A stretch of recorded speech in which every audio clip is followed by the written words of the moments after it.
Welcome to Comic Construction. Let's check out the build, art, and story of Titans by Tom Taylor Omnibus, written by Tom Taylor with art by many artists. Nicholas Scott gets top billing on the cover, and this is published by DC Comics. This is an oversized hardcover at 7 3/8 by 11 1/8 inches and has 784 pages. The dust jacket is 4-color printing with a blue metallic foil. On the cover, the front cover, that's on Nightwing's costume, so that's on that stripe and his mask, as well as the Titans title. It's all over the spine. That spine is super shiny. And then on the back, it's just on this text at the very top. There. The actual book cover has 4-color printing on it. The binding is that sewn and glued hybrid that DC likes to use. It has a black head ribbon and a rounded spine. And the interior sheet is a thinner semi-gloss. It's nicer than what's in the trade paperback, but not very premium feeling. And for a book that's $100, you kind of expect a slightly better sheet than what you're getting here. But it doesn't feel bad, just I feel like it could have been a little bit heavier. But also because it is thinner, it is a lighter book. So that's an advantage. The art ranges from very good to pretty standard modern work. Travis Moore and Nicholas Scott are the standout artists in this book, and those two draw roughly the first half.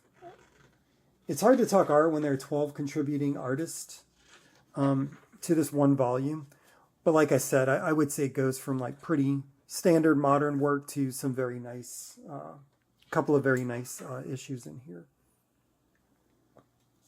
Tom Taylor is one of my favorite current writers. And one of the biggest challenges facing modern DC and Marvel writers is the current continuity. I don't like where either company is, so that makes liking modern stories a little harder for me.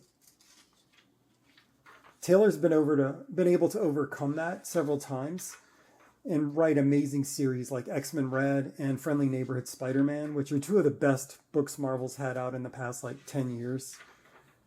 I've enjoyed what I've read of Taylor's Nightwing run, but sadly, this Titans book is not nearly as good.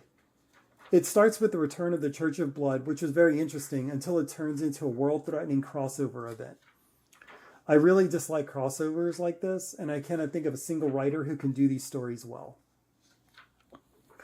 Once that story is over, the Titans find themselves with another extinction-level event. And on top of that, Amanda Waller is so poorly handled in modern DC that it just really grates on me. It just pulls me out of the story.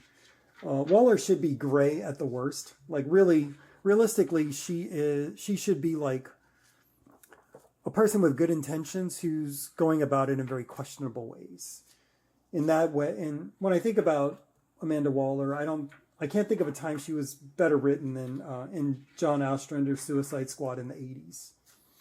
Here, she's just another power-hungry villain, which I think is it's a little bit of a character assassination, but also kind of an oversimplification of her goals and who she is as a person. I kind of wish I'd read these on DC Infinite before buying the Omnibus. Will it stay or will it go? I'm sure there's no surprise how I'm going to answer this, but I do have to say there's some great art and there are some truly delightful moments throughout, but the overall book leaves me cold. So this one goes straight into the trade-in bag. Thanks for checking out this video. If you enjoyed it, like, subscribe, and share with a friend.